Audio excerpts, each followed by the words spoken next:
Para continuar, les presento a Óscar Abellón, quien impartirá la sesión Aprender a Pensar. Óscar es experto en dirección de centros educativos e innovación educativa, reconocido por contribuciones a mejorar la educación y por su ponencia en diversos congresos internacionales. Ha recibido premios por innovación y evaluación educativa. Es un placer tenerte aquí, Óscar. Adelante.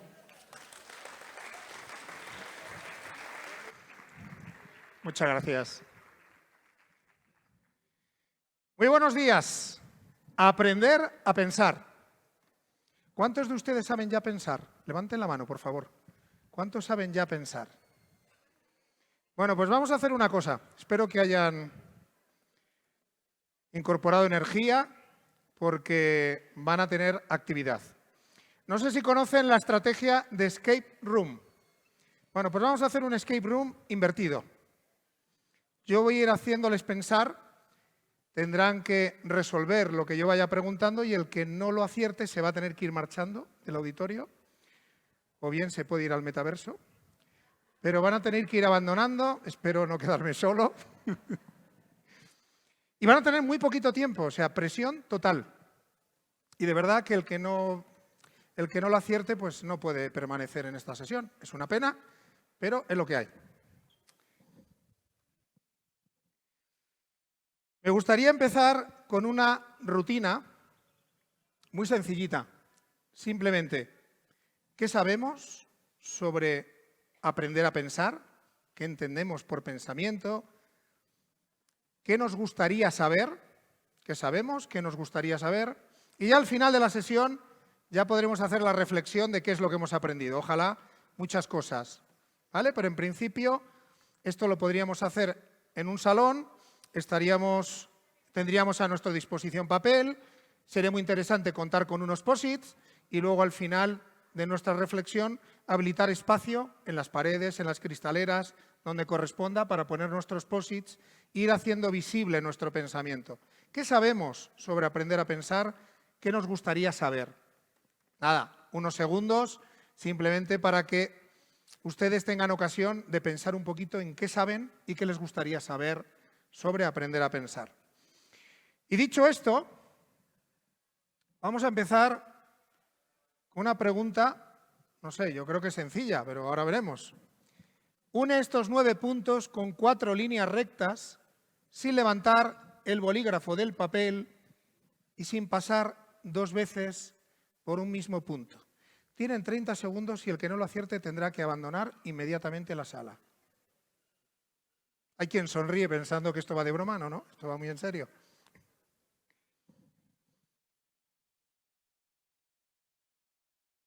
Me gustaría que el fotógrafo ahora les fotografiase a ustedes porque tienen cara de pensar.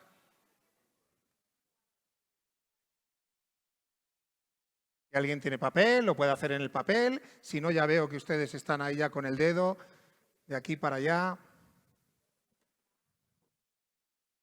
Verán que muchas veces terminan pasando por el mismo punto y aquí estoy repitiendo, aquí necesitaría levantar el bolígrafo del papel. Normalmente, para resolver este ejercicio, aquellas personas que están acostumbradas a lo que llamamos en España salirnos de la caja, pensar fuera de la caja, no les costaría tanto. Pero si tenemos una mente un tanto rígida, posiblemente nos cueste un poquito más.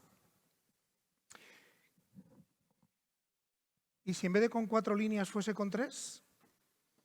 Alguno estará diciendo, pero si no he hecho el de 4, ¿cómo voy a hacer el de 3? ¿Cómo lo haríamos con 3 líneas?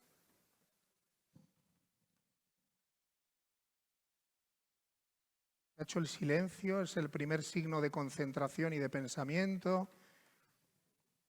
De verdad que tienen ustedes unas caras ahora mismo para sacarles una foto. Parece que están pensando, solo falta el humo saliendo por la cabeza. Bueno, pues este tipo de ejercicios yo los hago con mis alumnos en un taller de desarrollo de capacidades de ingenio matemático, simplemente para tratar que eliminen esa rigidez a la que a veces les hemos sometido nosotros mismos. ¿Recuerdan ayer cuando hablaba de la flor roja con tallo verde? Pues es que muchas veces, dirigiendo su pensamiento hacia donde nosotros queremos y de la forma en que queremos, lo que hacemos es matar su creatividad.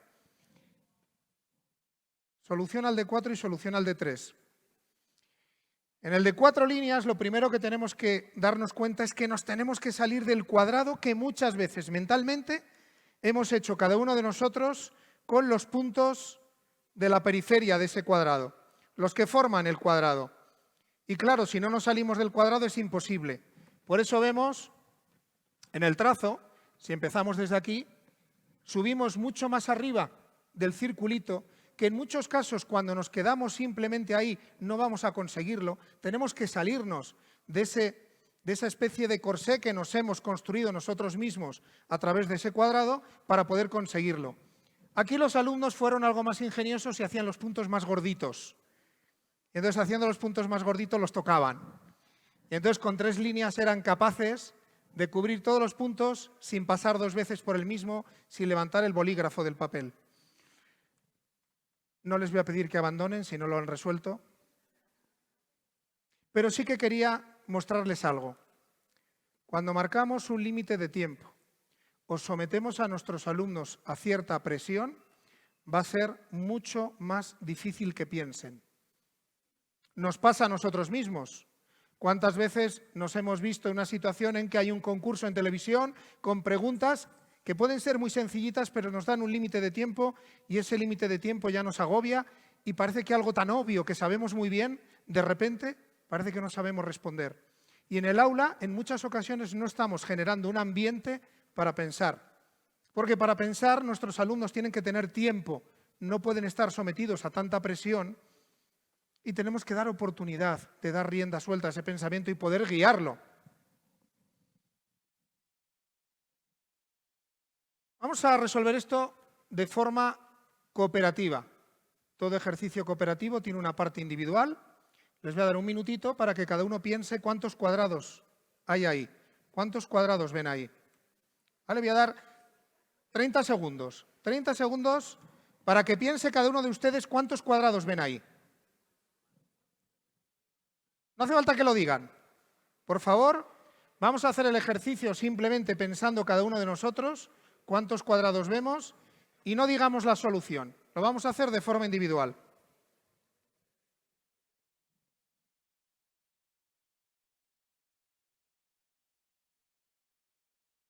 Veo que alguno piensa que simplemente por señalar los cuadraditos le va. ¿Tienen una respuesta cada uno? ¿Sí? Vale, pues ahora les voy a pedir lo siguiente. Quiero que lo comenten con la persona que tengan al lado para ver si tienen el mismo número y si uno de ustedes tiene más cuadraditos, que le explique al otro cómo los ha conseguido. Pueden dialogar en parejas, en tríos, más no.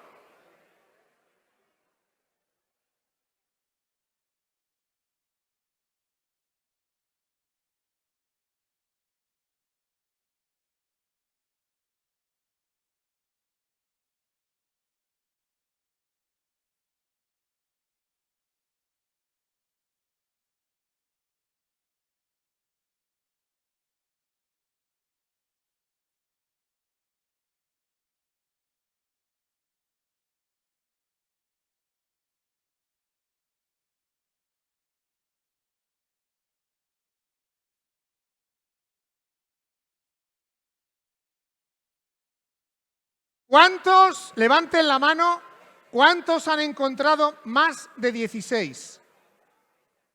Bueno, vamos bien. ¿Más de 20? ¿Más de 25? ¿Más de 27? ¿Queda alguno? ¿Más de 28? Vamos a hacer una cosa.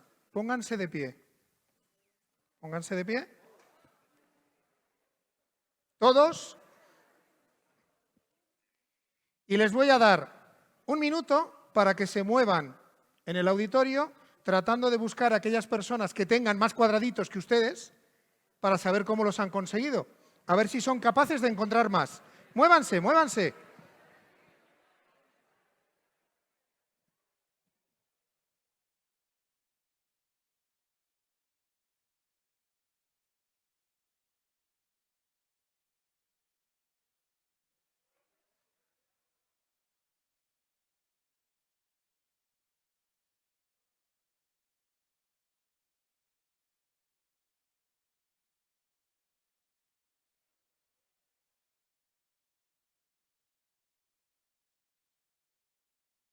¿Eh?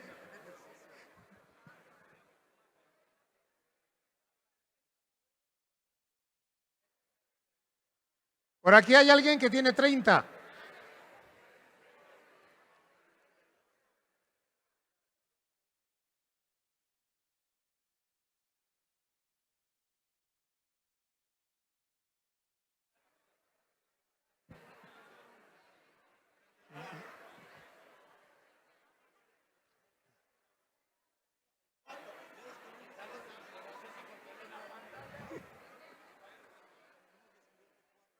Vas a subir, ¿eh?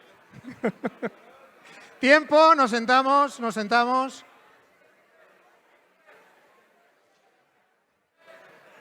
Lo primero, voy a agradecer a todos el nivel de participación. Se están esforzando por no tener que abandonar la sala. Esto me alegra. Tengo la tranquilidad de que no me quedaré solo porque van a continuar aquí.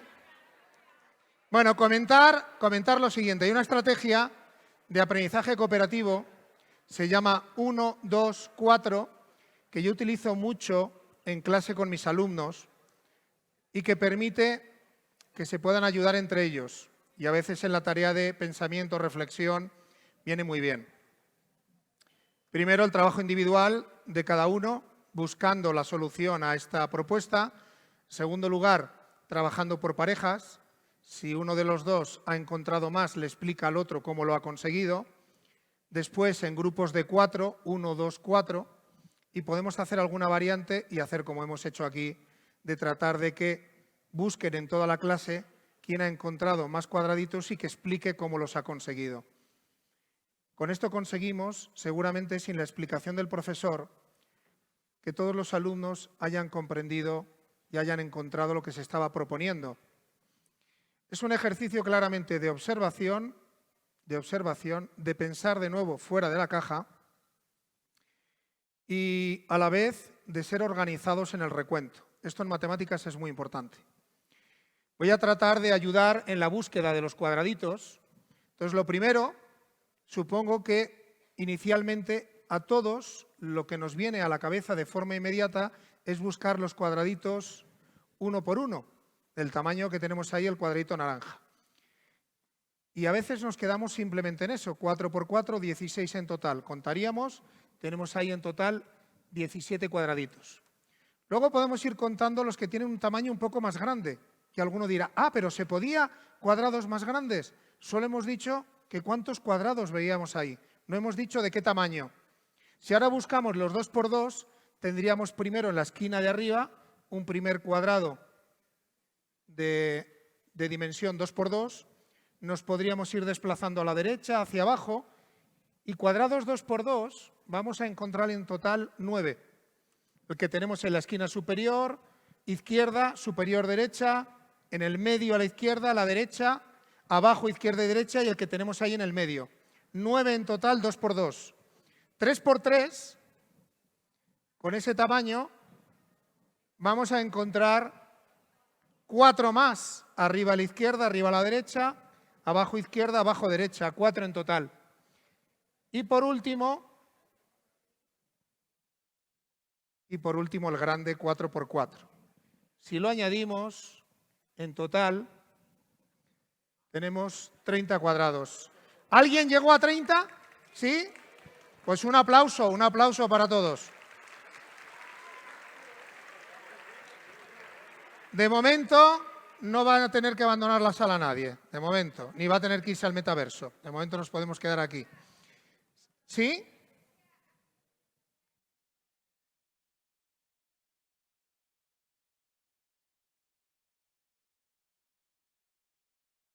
Siempre hay alguien que tiene que reventar el juego. Mirad, una parte muy importante en este tipo de ejercicios es dar rienda a que surjan determinados comentarios analizando el problema en sí mismo. Puede ocurrir que alguien diga, bueno, pues si es que si no tienen justo el mismo tamaño, bueno, tendríamos que ir con una regla, medir, si lo tuviésemos en papel. También es cierto, y esto quiero comentarlo, que a veces nuestro sentido de la vista nos traiciona, hay muchos ejercicios para ver que siempre las medidas en horizontal y en vertical las vemos de diferente tamaño. Yo sí que les puedo asegurar que me tomé la molestia de hacer cuadrados perfectos. Pero es posible también que cuando se proyecta, simplemente si la dimensión en que se hizo no es la misma, se puede distorsionar un poquito la imagen. Pero es una opinión buena que hay que tener en cuenta. Y simplemente lo que haríamos, si de verdad queremos fomentar el que se aprenda a pensar, lo primero para aprender a pensar hay que aprender a escuchar. Y esto supone que si un alumno nos hace un comentario de este tipo, evidentemente no ha reventado el juego, lo que está dando su opinión a partir de algo que conoce y que está expresando y que puede tener su razón también, y analicemos los porqués. También alguien por aquí decía, pues yo he encontrado 34. Bien, pues ¿qué es lo que tendríamos que hacer si dispusiésemos? Ya se han pasado 15 minutos, terrible. Si disponemos de tiempo, lo que habría que hacer es escuchar a aquellos alumnos que han encontrado más. Y a lo mejor luego podemos revisar que en el recuento hay algún error y alguno se ha contado más veces, o bien que hay una propuesta en que haya contemplado algún cuadrado más. Hay quien puede decir, no, es que si hemos entregado un papel que no fuese rectangular, sino cuadrado, yo veo también el cuadrado del papel y veo... Bueno, pues eso da mucho juego también para seguir aportando información, opiniones y para poder debatir. Para que haya pensamiento también hay que tener debate. Tiene que haber debate y tiene que haber comunicación. No nos conformemos con que nuestros alumnos lleguen al resultado. Exijamos los porqués siempre. Hoy vamos a tener de referencia, en esta sesión, vamos a tener de referencia a David Perkins, que es el creador de las rutinas de pensamiento, doctor de la Universidad de Harvard, a Robert Schwartz, también de la Universidad de Harvard, creador de las destrezas de pensamiento, o por ejemplo también a Edward de Bono, que es una de las personas que más ha trabajado el pensamiento divergente o pensamiento lateral. No sé si han escuchado alguna vez este término, pero vamos a ver algún ejercicio que va un poco en esa línea. Yo suelo proponer a mis alumnos ejercicios de pensamiento divergente para evitar que sean cerrados en su reflexión, en su pensamiento. Pensamiento lógico es un pensamiento siempre muy dirigido. El divergente me da pie a ver las cosas desde otra perspectiva. Ambos son buenos, ambos son necesarios, pero no podemos descartar el pensamiento divergente porque nos puede limitar muchísimo nuestra capacidad para pensar o para reflexionar. Yo muchas veces pongo el ejemplo de que si proponemos a nuestros alumnos un problema en el cual le indicamos el tiempo que ha tardado un avión en recorrer una distancia determinada y le preguntamos cuál es la velocidad que ha llevado este avión, si le aportamos también la edad del piloto, vamos a tener alumnos preocupados por introducir en algún sitio la edad del piloto, seguro, porque les hemos acostumbrado a que los enunciados de los problemas nunca faltan o sobran datos, y eso hace que siempre cuando damos un dato añadido quieran incluirlo también en la fórmula y terminarán en la fórmula de velocidad incluyendo la edad del piloto, seguro, pero porque les hemos preparado así. Y cuántas veces nos hemos encontrado con alumnos que cuando la solución no es un número entero y tiene decimales ya están preocupados. Ya me he tenido que equivocar seguro. Y revisan todas las cuentas. ¿Por qué? Porque si siempre en los resultados del examen la solución es exacta, pues lo que va a ocurrir es que cuando no lo sea se van a extrañar, evidentemente. Pensamiento lateral. Un matrimonio está en la cama, ambos leyendo un libro. La mujer apaga la luz y el hombre sigue leyendo durante 1 hora más. ¿Cómo es esto posible? Esto en talleres de ingenio matemático lo aprovechamos para desarrollar el pensamiento creativo, para que haya fluidez en las ideas, para que se les puedan ocurrir cosas. No son problemas de solución única. Puede haber diversas situaciones que se les ocurran a los alumnos para que se cumpla esto, que el matrimonio esté en la cama, que apague la luz la mujer y que el hombre siga leyendo. ¿Se le ocurre alguna? ¿Alguno de ustedes? ¿Sí? Es ciego y lee en braille. Súper ingeniosa.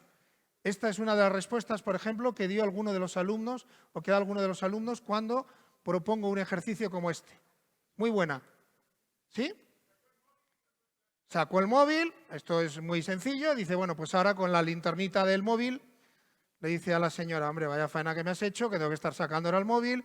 Sería igual más fácil enciende la luz, pero bueno, si no hay buena relación, dice saco el móvil y ya está. Y no quiero discutir y que poner en peligro mi matrimonio. Es de día, súper ingenioso. Nadie nos ha dicho que sea de noche. Aquí tenemos un claro ejemplo de pensamiento lateral. Automáticamente nuestro cerebro, a través del pensamiento lógico, nos lleva a pensar que como están en la cama es de noche. Está leyendo la cama, será de noche. No tiene por qué. Puede ser perfectamente de día. Hay un claro ejemplo donde ha habido pensamiento divergente. Más opciones. Claro, pues podemos tener una tablet o podemos tener un dispositivo Kindle con el que estamos leyendo y entonces tiene su luz propia y no necesita de otro tipo de iluminación. Más opciones. ¿Cómo? Como un antifaz. Pero si se tapan los ojos, entonces... Pero hemos dicho que apaga la luz. Vale, entonces realmente lo que ha ocurrido es que ha apagado la luz. ¿Sí? Está en otra habitación. Por ejemplo, la foto que ilustra este problema cuando trabajo con mis alumnos, no se la pongo, no la tienen a disposición, porque eso va a limitar también su creatividad. Aquí está un poco a traición. Pero realmente nos dice un matrimonio, está en la cama, ambos leyendo un libro. No nos dice que sea la misma cama, puede ser en otra habitación. La mujer ha apagado la luz en su habitación y el hombre está en la otra. Yo os contaría una anécdota de un alumno cuando propuso esto, porque un alumno nos dijo, pues están en camas diferentes, y levanta la mano uno y allí, pues con esa espontaneidad de los niños, nos dijo, sí, como cuando se enfada a mi madre y le manda a mi padre al sofá, y entonces se va al sofá y lee allí. En ese momento pensé que era mejor cortar y dije, bueno, ya está, no os preocupéis, problema resuelto. Bueno, pues estas son sus respuestas, leyendo con una tablet, una lamparita de libro, una luz exterior, hay una farola afuera, le entra la luz por la ventana y entonces puede leer. Es de día, leyendo en braille, habitaciones diferentes, luz de una vela, linterna. Esto además da pie a que todos, absolutamente todos los alumnos puedan participar. Y hay que fomentar esto precisamente. En cualquier materia, y en la que imparto yo personalmente, como son las matemáticas, es muy importante dar oportunidad con aquellas tareas o aquellos problemas o aquellos ejercicios que proponemos que estén al alcance de todos. Aquellos que tengan un nivel un poco más alto nos darán seguramente respuestas con un nivel de ingenio posiblemente más alto. Pero otros nos pueden dar su respuesta también porque el abanico es muy amplio. Todas aquellas que den pie a que se cumplan los requisitos del problema. Miren este. Un hombre vive en un edificio en el 10º piso. Todos los días toma el ascensor hasta la planta baja para ir a su trabajo. Cuando vuelve, sin embargo, toma el ascensor hasta el 7º piso y hace el resto del recorrido hasta el piso en el que vive, el 10º, por las escaleras. Si bien el hombre detesta caminar, ¿por qué lo hace? O sea, cuando baja, hace todo el recorrido desde el 10º piso hasta abajo, lo hace en el ascensor. Pero cuando sube, se queda en el 7º y desde ahí camina hasta el piso 10º. Aparentemente, ¿por qué puede suceder esto?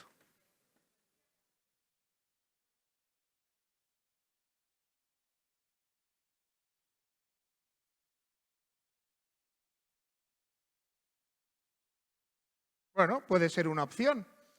En este caso, la ventaja que tenemos con este tipo de problemas es que una vez que damos una respuesta, lo que hacemos es analizar entre todos si cumple todos los requisitos. Y si nosotros llegamos a la conclusión de que la situación que proponemos cumple todo lo que aquí aparece, es una respuesta perfectamente correcta. ¿Qué más cosas se nos ocurren?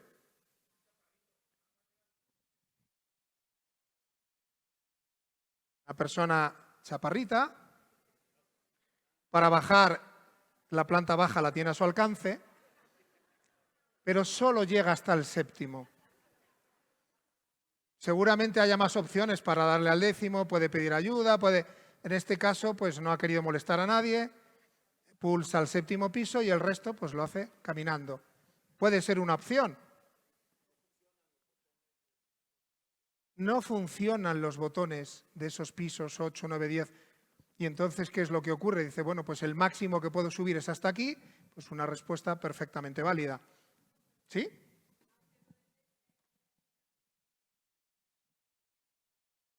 Y entonces ha optado por hacer los 3 últimos, pues perfecto, tiene indicación médica. Mire usted, todos los días tiene que subir caminando 3 pisos. 3. Perfectamente válido. Dice, bueno, pues yo quiero subir los 3 últimos. Genial, se va hasta el 7º, ¿sí?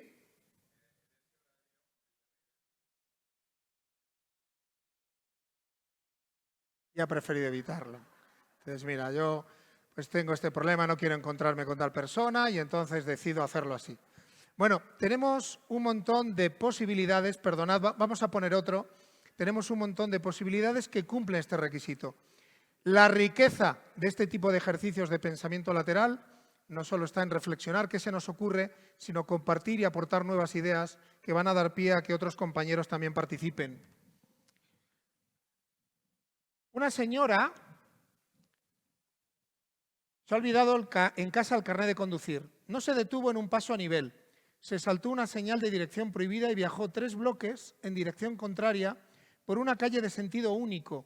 Todo esto fue observado por un agente de circulación, quien, sin embargo, no hizo el menor intento para impedírselo. O sea, se olvidó el carnet de conducir, cometió no sé cuántas infracciones y, sin embargo, ese policía no le ha dicho nada. ¿Sí? ¿Cómo? Es una compañera y, bueno, pues este poli ha dicho, mi compañera no le voy a multar, nada, tira, que, bueno, puede ser una opción. Es una ambulancia y entonces lleva la sirena, tiene prisa, está permitido todo, se ha olvidado el carnet de conducir, no pasa nada, sigue y ya está. Bueno, perfecto, puede ser otra opción. Iba en bicicleta y entonces en bicicleta, pues bueno, el carnet de conducir en este caso no genera ningún problema, pero bueno, lo de ir en dirección sentido contrario, ahí no sé yo, ¿eh? Ahí todavía sí que habría alguna infracción. Nadie dice que vaya en coche, nadie. Puede ir caminando. Ahí nos ha dado una pista muy buena, Andrés, porque dice, bueno, pues en vez de coche, bicicleta, ¿vale? O caminando. En ningún momento se ha dicho que fuese en coche. Se ha olvidado el carnet de conducir. Bueno, yo, de hecho, hoy no lo he traído. No lo he traído. Y de momento, si voy caminando, aunque vaya en sentido contrario a una calle, no creo que me pare nadie. Bueno, pues puede ser una opción claramente. Es otro ejemplo claro de pensamiento lateral. Nuestra mente muchas veces, cuando nos dicen se ha olvidado el carnet y ha ido en sentido contrario, estamos visualizando a la persona conduciendo un carro, manejando un carro. Entonces, nos resulta extraño que ese policía no le pare y ya nos hemos metido en el problema a través del pensamiento lógico y ese pensamiento divergente no ha estado presente. Bueno, pues son todo ejemplos en los que se trabaja claramente un pensamiento diferente al pensamiento lógico. Hice un experimento hace años, quienes me conocen me lo habrán oído en alguna ocasión, es un experimento que me llamó la atención, os hablo de hace más de 20 años, en mi época de profesor de la universidad, en la Universidad de Valladolid, didáctica de la matemática, y hicimos este experimento proponiendo este ejercicio a niños de 7 años y a jóvenes de 15, 16. Más o menos yo creo que eran niños de segundo de primaria y niños y jóvenes ya de cuarto de secundaria. Y les presentábamos esta situación de un torneo de tenis. Recientemente se ha celebrado Roland Garros. Nos puede servir la idea de los torneos de tenis como partidos eliminatorios en que el que gana el partido pasa a la fase siguiente, el que lo pierde queda eliminado. Y les preguntábamos que cuántos partidos se jugaban en total en el torneo hasta que tuviésemos a Rafa Nadal ya recogiendo el trofeo. ¿Cuántos partidos en total se iban a jugar? No cuántos juega el vencedor, que a veces hay quien interpreta, bueno, pues a ver, ¿cuántos ha tenido que jugar el ganador? No, en total, en todo el torneo, ¿cuántos partidos se van a jugar? No sé si están haciendo ya alguna operación, están pensando cuántos pueden ser, pero nos llamó mucho la atención que el primero que dio la respuesta correcta fue un niño de 7 años. cuando todavía los alumnos de cuarto de secundaria, alumnos de 15, 16, estaban haciendo operaciones. ¿Qué ocurrió? Que cuando el niño nos dio la respuesta, nos dijo 127, los alumnos más mayores todavía no habían terminado sus operaciones y pensaron que la solución no era correcta, que la habría dicho al azar. Entonces siguieron con sus operaciones, no sé si lo han hecho ustedes, pero la gran mayoría lo que suele hacer es pensar, si son 128 jugadores, se van a jugar 64 partidos. Como pasan 64, se juegan otros 32 partidos, más 16, más 8, más 4, más 2, más la final, un partido. La suma da 127. Entonces ya cuando se dieron cuenta que la respuesta era correcta, le preguntaron al niño que cómo lo había resuelto. Y ese niño, la verdad es que nos sorprendió a todos, porque nos dijo que no había hecho ni una sola operación. Cosa que desmontó lo que pensaban los mayores, que dijeron, tiene un cálculo mental prodigioso. No, nos explicó lo siguiente. Como tiene que haber un ganador, hay que eliminar a 127. Como en cada partido se elimina uno, 127 partidos. Ya está, sin hacer ninguna operación matemática. A lo mejor un profesor de matemáticas que ha propuesto el problema para comprobar que suma bien, se lo tacha, le pone un 0, porque no le gusta la forma de resolverlo. A veces ese niño lo que hace es indicar el resultado, 127, sin explicar de dónde sale, cosa que yo normalmente no permito nunca a mis alumnos, porque para mí más importante que el resultado es cómo ha llegado a ese resultado. Y puede tener mal el resultado final porque se ha equivocado en algo muy simple, pero tener un razonamiento que realmente me demuestra que ha tenido ingenio, capacidad para resolver el problema. Yo sinceramente creo que a nivel matemático ser capaz de deducir algo así demuestra un ingenio importante. Y a mí lo que me preocupa, y esto es lo que he detectado también después de mucho tiempo de docencia, desde el siglo pasado, me preocupa qué estaremos haciendo si lo que conseguimos al final es que recurran siempre a la búsqueda de una fórmula concreta, un algoritmo concreto, en lugar de pensar, en lugar de buscar otras opciones que me permitan llegar a la solución que no sean aquellas que siempre me impone el profesor. Y de hecho, hemos atrofiado su capacidad para pensar, porque con la forma en que nosotros pedimos que trabajen, siempre imponiendo que hagan las cosas como nosotros queremos que las hagan, pues al final están, como hablábamos ayer de la flor roja y el tallo verde, esperando a que el profesor, la profesora diga cómo resolverlo. El niño trata de dar la respuesta, no que se le ocurre, sino la que cree que quiere el profesor, quiere la profesora. Entonces tenemos que tener estrategias para ayudar, este es el momento en que estamos trabajando, con los niños, con los alumnos más mayores. Tenemos que aportar estrategias que ayuden a pensar. Y claro, aquí lo primero que nos planteamos, bueno, estos son los objetivos que me planteaba hoy para la sesión. Creo que he reventado todo porque esto que he hecho inicialmente no lo tenía previsto y veo que ya me he comido media hora, pero espero que haya servido para ilustrar muy bien aquellos elementos que van a ser importantes en el desarrollo del pensamiento, pero sí que me gustaría por lo menos tocar para qué tenemos que enseñar a pensar, cómo les enseñamos a pensar, qué son las rutinas, destrezas de pensamiento y qué es el aprendizaje visible, que hablamos mucho de aprendizaje visible. Bueno, comentaba ayer cuántas veces hemos pedido a nuestros alumnos que piensen. Piensa, por favor, piensa. Y de pequeñitos, piensa. Y ayer comentaba, de broma, cierran los ojos, se ponen las manos en la cabeza, ya no saben cómo transmitirnos. Profe, que estoy pensando. Bueno, pues ¿qué piensa? ¿Qué piensa un niño en la silla de pensar? ¿Tienen aquí también silla de pensar? ¿No hay silla de pensar? Bueno, pues a veces en España hay quien tiene silla de pensar. Y claro, ¿qué es lo que piensa? ¿Les hemos enseñado a pensar?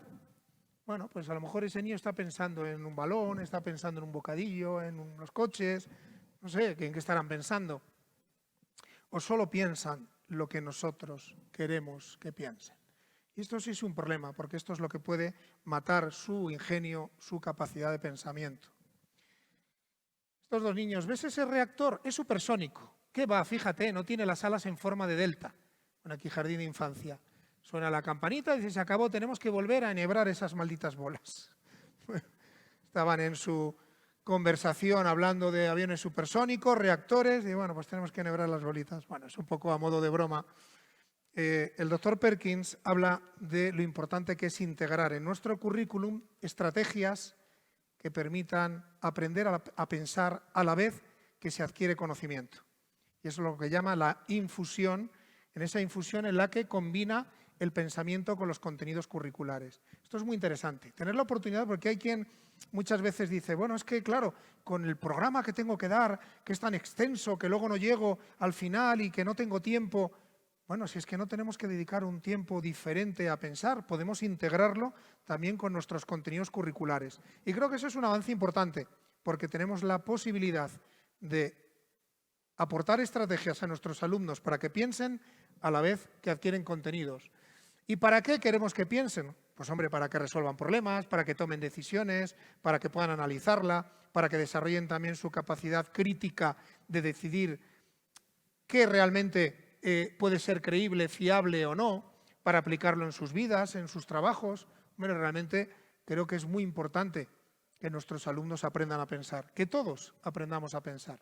Hay quien clasifica el pensamiento en 3 grandes bloques: el pensamiento crítico, el pensamiento creativo y el pensamiento analítico. Son elementos que nos van a permitir que los juicios que hagamos sean adecuados.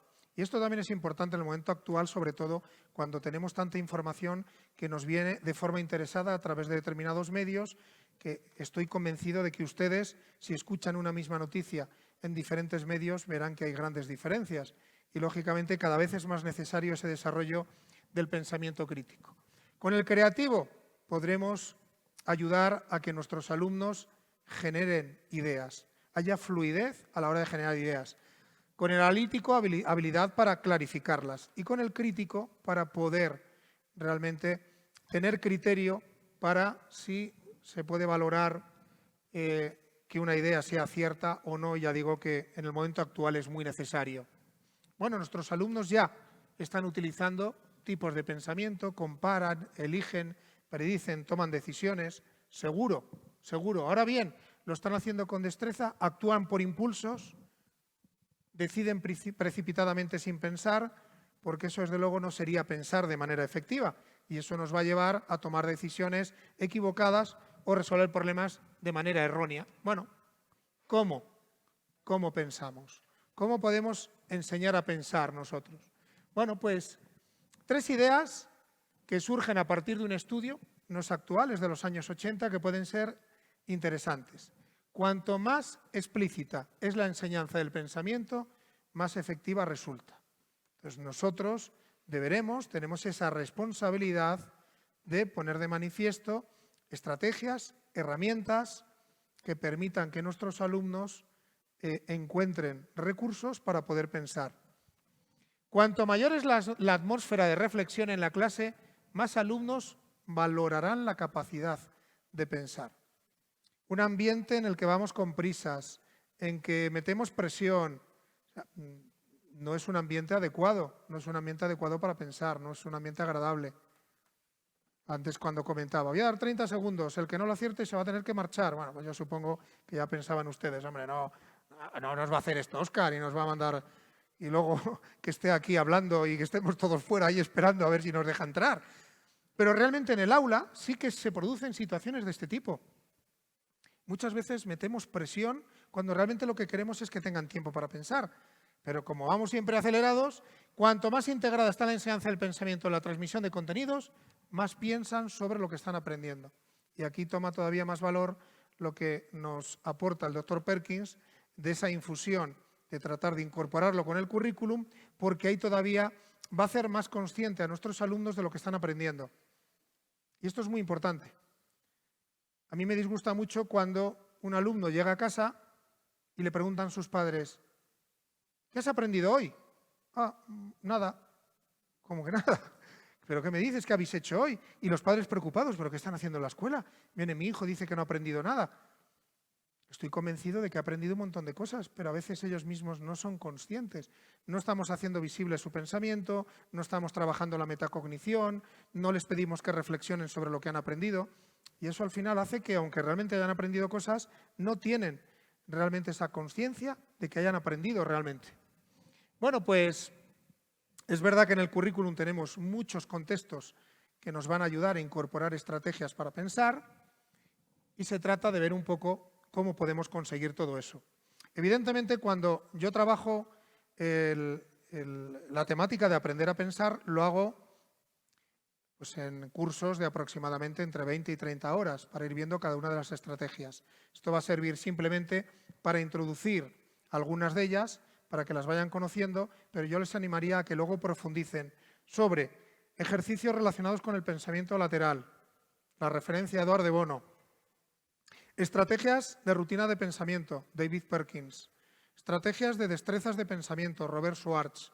El listado es muy amplio, pero bueno, por lo menos que tengamos ocasión de ver alguna. Objetivo específico, bien, hacer visible el pensamiento, porque constantemente hablamos también de pensamiento visible, pero ¿cómo se consigue eso, el pensamiento visible? En realidad lo que estamos buscando cuando hablamos de pensamiento visible es que el alumno sea capaz de expresar cómo está pensando.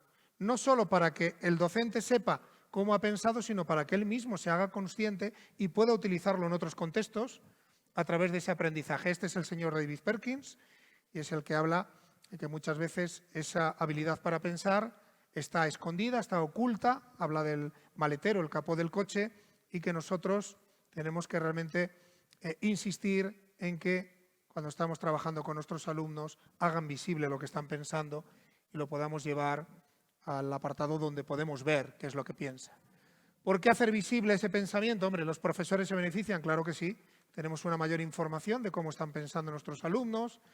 La escuela no se centra tanto en la memorización, no hay que eliminarla, y creo que esto ha quedado también muy claro estos días, porque esa memoria es la que nos va a ayudar cuando recurrimos a ella a generar más ideas, inspirándonos en lo que conocemos. Pero por lo menos creamos una cultura también de no cerrarnos solo a la memoria y tratar de entender las cosas. Podemos ver conceptos erróneos en nuestros alumnos, podemos ampliar el pensamiento de los estudiantes, los alumnos pueden acceder al pensamiento. Bueno, hay claramente numerosas ventajas del pensamiento visible. Y ahora presentaros dos herramientas importantes como son las rutinas y las destrezas de pensamiento. No es lo mismo. Las rutinas, ya os decía, el referente David Perkins, las destrezas Robert Schwartz.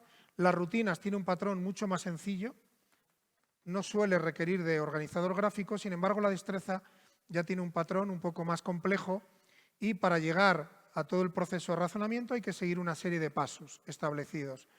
Ejemplos de destrezas de pensamiento es compara-contrasta, partes todo, son ya estrategias claramente definidas con sus propios organizadores gráficos.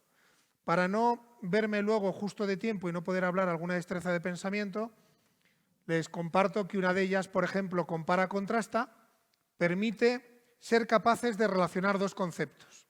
Yo comento muchas veces que en mi época de alumno, en numerosas ocasiones me pidieron comparar dos autores, comparar dos momentos históricos, comparar una célula animal y una célula vegetal. Y yo recuerdo en aquella época en que no me habían enseñado a pensar o yo no tenía las estrategias adecuadas, describía uno de los conceptos, describía el otro, recurría a la memoria, lo dejaba ahí y ya se encargaría el profesor de relacionarlo. Y me limitaba simplemente a describir, definir cada concepto por separado. Evidentemente eso no ha generado una interrelación entre los dos conceptos, que es lo que normalmente buscamos cuando pedimos comparar algo. Pues bien, el doctor Robert Schwartz propone un organizador gráfico que es muy sencillo. Simplemente, ¿qué dos elementos quiero comparar? Lo primero, buscar semejanzas. ¿Por qué semejanzas? Porque nuestro cerebro piensa así. Primero busca semejanzas antes que diferencias. Y hacer nuestro listado de semejanzas. En segundo lugar, lo que haremos es un listado de diferencias y en base a qué patrón. Son diferentes, ¿por qué? ¿Cuál es el patrón de diferencia? Después, entre esas semejanzas y diferencias, ¿cuáles consideramos que son relevantes, son importantes? Y por último, una conclusión final. Algo que parece obvio, bueno, pues es lo normal, ¿no? Pues en qué se parecen, en qué se diferencian. Por ejemplo, ayer veíamos en la sesión de por la mañana unas diapositivas de Emilio, en la que aparecía un aula antigua y un aula actual. y hablaba de buscar las 7 diferencias. Bueno, ahí podemos aplicar una destreza de pensamiento. Buscamos primero las semejanzas, luego las diferencias, en base a qué patrón, cuáles son importantes y una conclusión final. Bueno, pues algo que parece tan obvio, si no lo conocemos, posiblemente no hagamos una comparativa tan profunda. Yo esto lo he probado, soy profesor de matemáticas, ya lo sabéis, y lo he probado sin explicar 2 conceptos, 2 razones trigonométricas, seno y coseno. Lo he utilizado para que, sin yo contarlo, investiguen y hagan la comparativa con el compara-contrasta. Me ocurrió algo muy curioso. Yo recuerdo que cuando lo explicaba yo, me encontraba a muchos alumnos que, aclaro para los que no sean de matemáticas, el seno y el coseno nunca pueden estar por debajo de -1 ni ser superior a 1, siempre está entre -1 y 1, pero yo tenía alumnos que una respuesta me daban que el seno de un ángulo era 4,85 y se quedaban tan contentos. Y tiene que estar entre -1 y 1. Y yo diciendo, se lo debo explicar fatal porque esto no les llama la atención, no se dan cuenta del error grave que han cometido aquí. Decidí no explicarlo, propuse un compara-contrasta, les aporté una applet interactiva donde iban moviendo el ángulo, iban viendo cómo variaba el seno y el coseno en una circunferencia, el seno en vertical, el coseno en horizontal, con lo cual ya encontraban ahí una diferencia. Y fueron ellos solos los que a través de un compara-contrasta llegaron a la conclusión de la relación que había entre ambas razones trigonométricas y se dieron cuenta de que una de las semejanzas era que los dos tenían valor entre -1 y 1. Curiosamente, sin explicarlo yo, cuando mejor lo comprendieron. Y fue cuando dije, bueno, pues ¿qué hago yo aquí? Bueno, pues el papel está claro. ¿Cuál es el papel del docente? No es aportar todas las soluciones a las cosas, aportar la información. Es guiar su aprendizaje. La diferencia es que antes me centraba en enseñar y ahora me centro más en que el alumno aprenda. Y a veces para que aprenda, la herramienta puede ser que no sea yo quien lo explique, sino que utilice una herramienta como esta en que he integrado ya el organizador gráfico, una herramienta para aprender a pensar dentro de lo que son los contenidos curriculares. ¿Podríamos hacer esto con niños de 3 años? Claro que sí. De hecho, lo hacemos con niños de 3 años, no con el seno y el coseno, evidentemente. Pero trabajamos en un proyecto, por ejemplo, de la Edad Media y comparan la ropa que llevamos en la actualidad con la armadura que llevaban en la Edad Media. Y hacen ese compara-contrasta o bien comparan una vivienda actual con un castillo de la Edad Media. Y eso sí lo pueden hacer perfectamente. Están trabajando contenidos relacionados con la Edad Media y es increíble cómo llegan al final niños pequeñitos a una conclusión. Ellos no lo van escribiendo, evidentemente, la profesora va tomando nota de las cosas que van diciendo y luego al final sí que es cierto que ese pensamiento visible, muchas veces para que participen también los alumnos en el pensamiento visible, lo que utilizamos en vez de palabras son imágenes.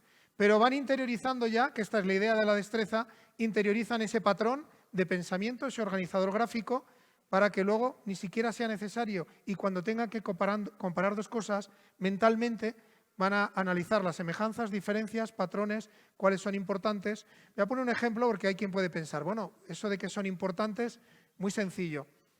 En esa circunferencia que yo comentaba antes para comparar el seno y el coseno, el seno aparecía en color rojo y el coseno en azul. Y entonces decían, pues una diferencia es que uno está en rojo, otro está en azul y el patrón es el color. Pero luego, cuando tenían que analizar qué diferencias o semejanzas eran importantes, hombre, esta no era importante, esta no era determinante. Si en vez de rojo azul fuese naranja y verde, perfectamente veríamos igual. Entenderíamos igual el concepto seno y coseno. Ahí es donde podemos ver entre diferencias y semejanzas con qué nos quedamos cuando hacemos ese análisis de cuáles son importantes. Bueno, a nivel de rutinas, ya digo que son patrones más sencillos, se hacen en pocos pasos y sobre todo es importante, y por eso se llama rutina, que se utilice de forma rutinaria y por parte de todo el profesorado. Esto de nuevo, y lo he dicho muchas veces, no puede ser algo que aplique un docente en concreto, o 2 o 3, tiene que ser todo el centro el que trabaje con rutinas y lo haga eso de manera frecuente.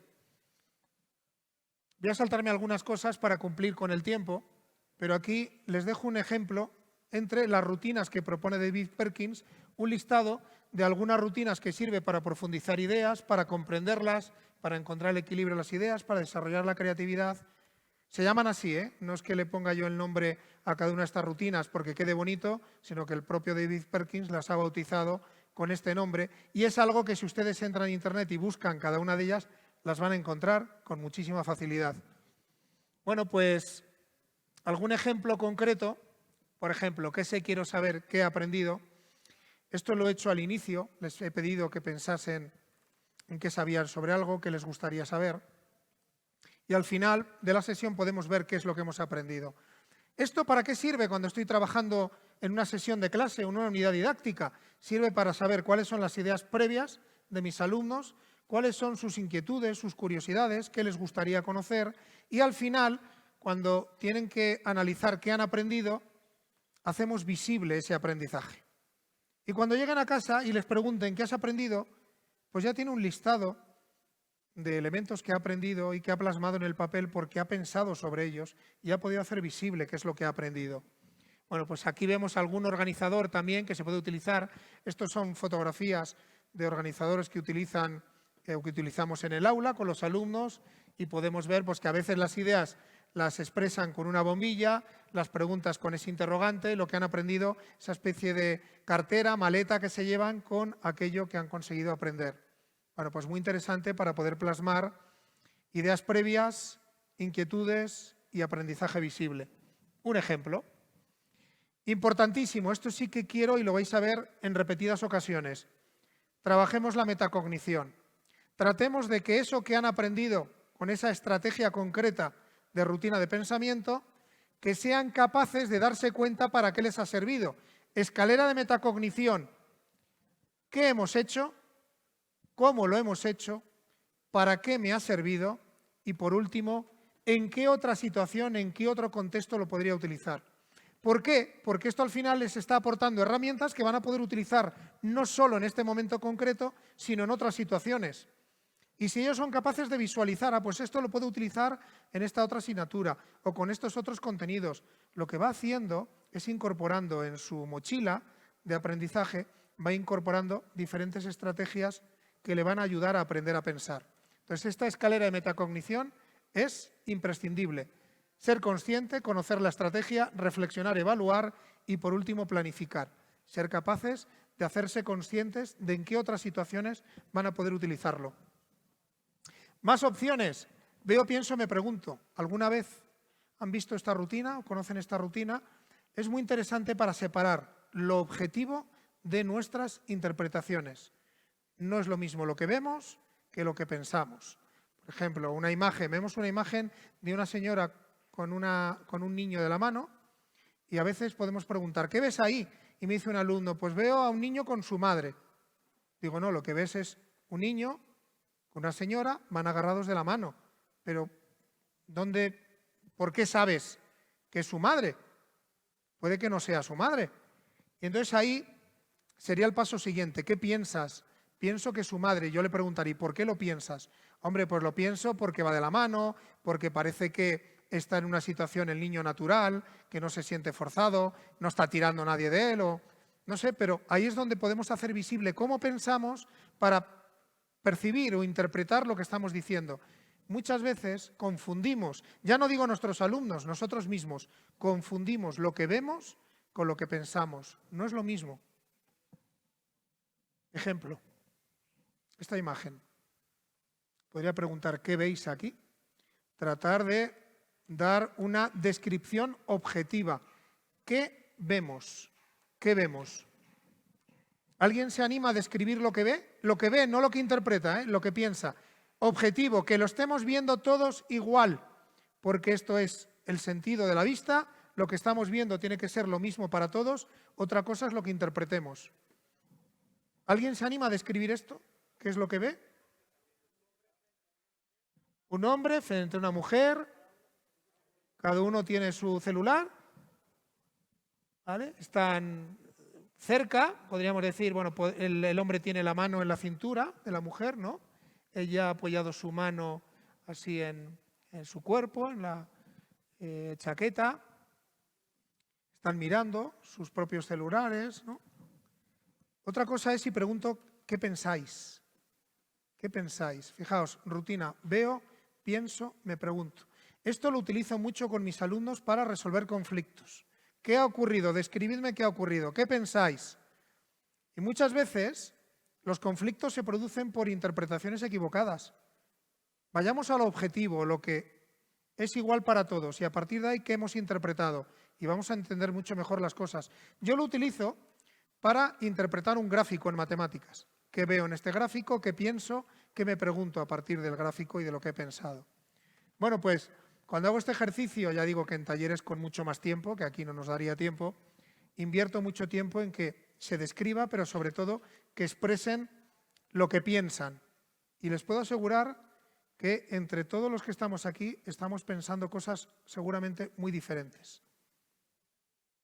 Hay quien piensa que son amantes y que están con el celular leyendo el mensaje que le ha enviado a cada uno su pareja. Esto me lo he encontrado en algún taller. Hay quien lo ha podido pensar. Hay quien me decía, no, él está ahora mismo leyendo la letra de una canción que le va a cantar a ella para... Bueno, cada uno puede pensar una cosa diferente. Pero esa es la diferencia entre el objetivo y lo que pensamos, ¿eh? Y luego es súper interesante el qué me pregunto. A partir de lo que he visto y lo que pienso, ¿qué es lo que me pregunto? Bueno, pues es una estrategia clara para que reflexionemos, pensemos y nos hagamos conscientes de la separación que hay que hacer entre el objetivo y la interpretación y lo que pensamos. Bueno, veo, pienso, me pregunto lo mismo. Podríamos hacer luego la metacognición correspondiente, etcétera. El titular, esto es otra rutina de pensamiento. ¿En qué consiste? Termino mi clase y digo, bueno, pues quiero que cada uno de vosotros pongáis un titular a la clase de hoy. Un titular como los titulares de prensa, que tienen que ser cortitos, sintetizar la información y procurar resumir en una frase corta todo lo que hemos visto hoy. Poner un título. Sintetizar una información de una sesión no es nada fácil. Y hacerlo con un título atractivo, todavía menos. Bueno, pues esto luego al final cada uno da su frase y los pongo en la pared. Aprendizaje visible también, pensamiento visible, y es su visión de lo que han trabajado en la sesión. También lo puedo utilizar antes de pensar. Poned un titular a esto que vamos a trabajar hoy. Bueno, pues una estrategia también para sintetizar la información. ¿Qué ves? ¿Qué sabes? ¿Qué te hace decir eso? A partir de lo que veo, ¿qué conozco y a qué puedo recurrir en mi memoria para ver qué me hace decir? Un mapa como este que tenemos aquí. Por ejemplo, ¿qué veo aquí? ¿Qué información tengo que me pueda ayudar? ¿Y qué pienso que es todo esto? Madre mía, 3 minutos. ¡Qué horror! ¿Alguien me puede decir, me voy a saltar todos los pasos, qué puede ser esto que vemos aquí? Podríamos hacer un listado de patrón que puedo utilizar para poder encontrar una respuesta a qué puede significar esto. Lo he hecho alguna vez también con la imagen de un huracán. Bueno, pues yo puedo pensar que puede haber algún criterio de carácter económico, de carácter político. Pues no, les voy a dar la respuesta. Lo azul son las zonas en que mantienen el cambio horario de invierno, horario de verano, esa hora que a veces tenemos que cambiar en algunos países en el reloj. En la zona norte, en la zona sur, lo que aparece naranja. Gris oscuro son las zonas en que tuvieron ese cambio horario y lo eliminaron. Y el gris claro, aquellas zonas que nunca han tenido o se han planteado tener ese cambio horario de esa hora que incrementamos o reducimos en el momento en que se hace a nivel internacional. Bueno, Think Per Ser es una estrategia para, en parejas, poder debatir sobre algo. Yo ahora podría llegar y decir, bueno, llegado a este momento de la sesión, por favor, hablen ustedes. No lo vamos a hacer, me quedan 2 minutos, por lo menos que me dé tiempo a despedirme, pero podría dar la opción de que puedan debatir por parejas, pues qué es lo que hasta ahora le ha parecido, lo que ha ido aprendiendo, qué destacaría, qué compartiría con su compañero. Yo lo hago, por ejemplo, a mitad de resolución de un problema. O bien hago una demostración matemática en un momento determinado y sirve para que ambos puedan expresar al otro compañero qué es lo que han comprendido, qué es lo que han entendido. Bueno, pues realmente, rutina 3-2-1 puente, que la hice ayer aquí con ustedes también. Hay un montón de estrategias, de rutinas de pensamiento, que yo les animo, ya digo que esto sería para un taller de mucho más tiempo, que les animo a que investiguen, busquen. Les voy a contar esta última rutina. Rutina genera, clasifica, conecta y expande. Es una rutina muy interesante. No sé si alguna vez han hecho mapas mentales con sus alumnos. Los mapas mentales tienen una base neurocientífica importante, lo que se hace es relacionar un concepto con una imagen, porque eso permite que nuestro cerebro interiorice mucho mejor la información, pero a veces recurren mucho a la parte estética, prestar mucha atención a la parte estética. Sin embargo, esta rutina ayuda a dejar a un lado la parte estética y centrarnos en la reflexión. Yo, por ejemplo, expongo a mis alumnos un tema concreto que hemos trabajado, quiero que lo repasen. Imaginaos, los números racionales. Y les pido primero que generen todas las ideas que se les ocurren, conceptos cuando hablamos de números racionales. En vez de decir numerador, denominador, operaciones con fracciones, porcentajes, proporciones, etcétera, etcétera. Hacen un listado de conceptos, cuanto más amplio mejor. Clasifica. En una hoja van a poner por la zona más central aquellos elementos que consideren más importantes y cuanto más se vayan al exterior de la hoja, los conceptos serían algo menos importantes. De tal manera que ya están haciendo clasificación entre lo más o menos importante. Y por último, conectar y expandir. Conectar significa simplemente hacer una línea entre aquellos conceptos que crea que tienen relación y pongan en la línea por qué los están relacionando, qué relación cree que tienen. Al final, el resultado final es horrible, porque está lleno de conceptos, líneas, anotaciones sobre qué relación hay entre los conceptos y solo lo entiende el que lo ha hecho.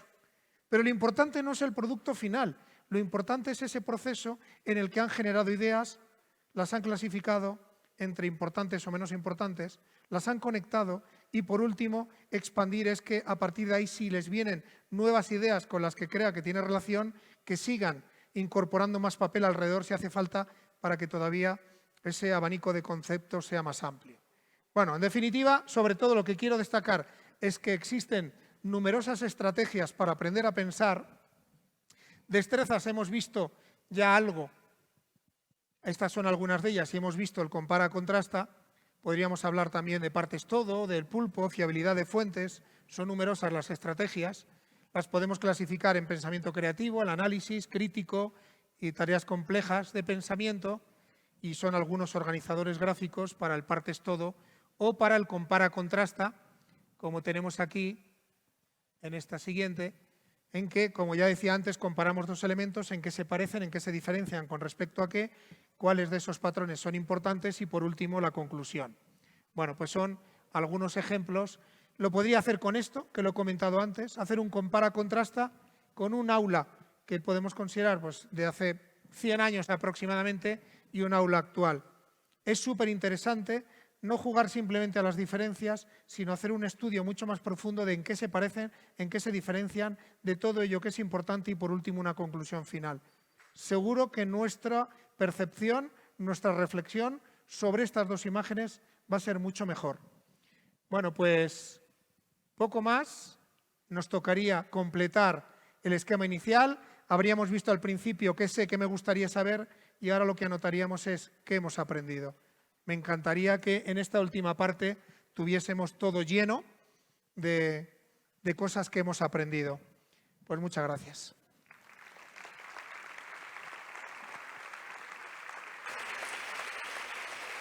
Gracias, Óscar, nuevamente. Es un placer seguir aprendiéndote y escucharte.